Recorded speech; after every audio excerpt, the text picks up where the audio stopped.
Hello everyone, my name is Roya, and today I will be telling you what I plan to read for Feminist Lit February. So this is a month-long thing created by It's Jane Lindsay, so I will leave a link to her announcement video down below, and there are some challenges to this that are pretty simple to do, the first of which is to read a feminist nonfiction. So I'm going to read Rage Becomes Her by Soraya Chelmali, and this was a book I actually already started reading in September, and then it's just taken me a while to get through it because it's very intense and whatnot. So I was hoping to get to it during January, but then when I thought, oh hey, it'll work perfect for Feminist Lit Feb anyway, I decided to, because I did read a little bit more of it in January, but I'm still not even halfway through, so I'm going to save it for Feminist Lit February.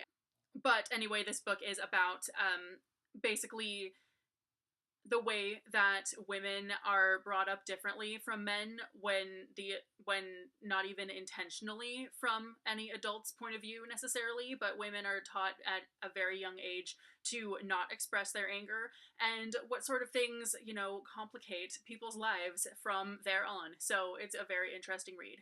Then the next two challenges are to read an own voices book and to also read a book by a Black author who is not male. So whether that necessarily mean they're female or whether they're, you know, any gender identity that is not male. So I do happen to, because this is Black History Month and it seemed like a great time to get to both of the N.K. Jemisin books that I have on my TBR here on my shelf.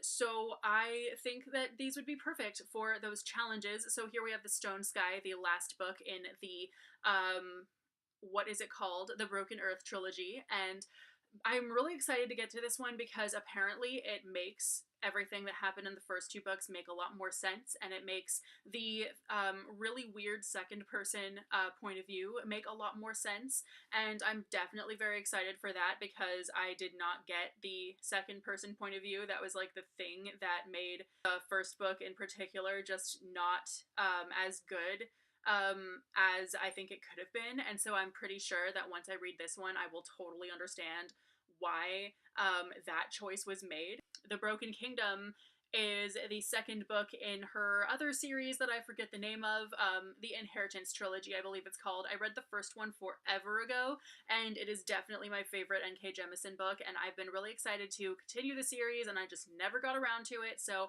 I think it's about time I do that. And then the last challenge is to read a book of feminist fiction, and honestly, I think that any woman writing adult epic fantasy could be considered feminist in a big way because it is something that is historically written by a bunch of old white dudes, and it is wonderful to see so many women writing adult fantasy.